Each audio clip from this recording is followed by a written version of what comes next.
అహ్మదాబాద్ విమాన ప్రమాద దర్యాప్తులో కీలక పరిణామం చోటు చేసుకుంది. కూలిన విమాన శిథిలాల నుంచి డీవీఆర్ లభ్యమైంది. డీవీఆర్లో ప్రమాద దృశ్యాలు ఉండే అవకాశం కనిపిస్తోంది.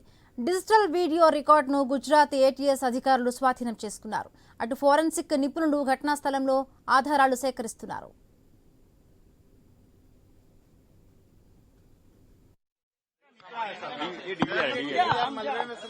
नहीं, वो मलबे में से निकला है। प्लीज प्लीज क्या क्या किया सर? एनएसजी की टीम ने क्या नहीं, मैं एनएसजी से नहीं हूँ। Police, Gujarat police. नहीं मैं एटीएस से हूँ। एटीएस से यस डीवीआर है। ये डीवीआर मलबे में से निकला नहीं, वो मलबे में से निकला है। प्लीज प्लीज क्या क्या किया सर? एनएसजी की टीम ने क्या नहीं, मैं एनएसजी से नहीं हूँ। Police, Gujarat police. नहीं मैं एटीएस से हूँ।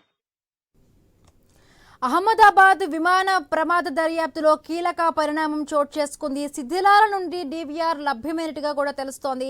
రైట్గా ఈ ప్రమాదం ఎలా జరిగింది, ప్రమాద దృశ్యాలకు సంబంధించి ఆ డీవీఆర్లో ఒక ఇన్ఫర్మేషన్ ఉండే అవకాశం అనిపిస్తోంది. రైట్, దీనికి సంబంధించి మరిన్ని పూర్తి అప్డేట్స్ మా స్పెషల్ కరెస్పాండెంట్ సునీల్ అందిస్తారు. సునీల్, అహ్మదాబాద్ ఫ్లైట్ క్రాష్ లో అక్కడ దర్యాప్తు అయితే కొనసాగుతుంది.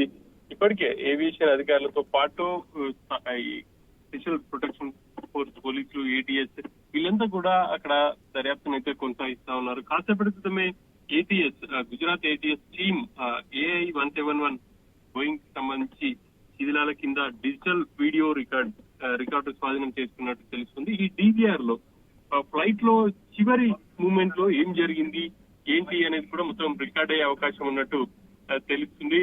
ఇక ఫ్లైట్ ఎప్పుడైతే ఫ్లై అయిందో ఆ తర్వాత అది క్రాష్ అయ్యేంత వరకు కూడా ఆ ప్రయాణికుల వివరాలు, ప్రయాణికుల అహాభావాలు కావచ్చు, లేకపోతే ఆ పైలట్ ఇచ్చినటువంటి సందేశాలకు అనుగుణంగా ప్రయాణికులు ఎలా రెస్పాండ్ అయ్యారు, ఇవన్నీ కూడా డీవీఆర్ లో రికార్డ్ అయ్యే ఛాన్స్ ఉంది. విమానం లోపల మొత్తం కూడా ఆ సీసీ కెమెరాలు ఉంటాయి. ఆ సీసీ కెమెరాల సంబంధించినటువంటి వీడియో అంతా డీవీఆర్ లో రికార్డ్ అయ్యి ఉంటుంది అని చెప్పేసి కూడా ఏటీఎస్ టీం చెప్తున్నారు. దాన్ని కాసేపటి క్రితమే స్వాధీనం చేసుకున్నారు. ఇక స్వాధీనం చేసుకున్నటువంటి డీవీఆర్ ను ఫోరెన్సిక్ పంపబోతున్నారు. సైబర్ ఫోరెన్సిక్ పంపిన తర్వాత దాన్ని విశ్లేషించే అవకాశం ఉంటుంది. మరి అవి రికార్డ్ అయ్యాయా లేదా అనేది కూడా చూడాలి. మరోవైపు బ్లాక్ బాక్స్ కోసం ఇంకా కూడా గాలింపు కొనసాగుతుంది. ఇప్పటి వరకు కూడా బ్లాక్ బాక్స్ అక్కడ లభ్యం కాలేదు. దానికోసం దర్యాప్తు బృందాలు అయితే గాలింపు చేస్తున్నాయి. పూర్తిగా అటు ఆ ప్రాంతాన్నంతా కూడా స్వాధీనం చేసుకుని గాలింపు చర్యలు అయితే చేపడుతున్నారు. ఇక అందులో భాగంగానే ఈ డీవీఆర్ లభ్యమైనట్టు తెలుస్తా ఉంది. డీవీఆర్ ని ఏటీఎస్ టీం స్వాధీనం చేసుకుని సైబర్ ఫోరెన్సిక్ కి పంపిన తర్వాత ఫోరెన్సిక్ టీం డేటానంతా కూడా విశ్లేషించబోతున్నారు.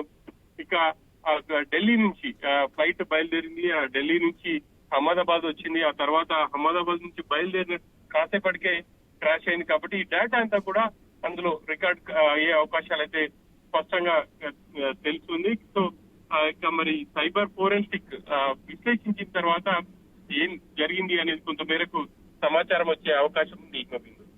Right, thank you Sunil, thanks for the updates.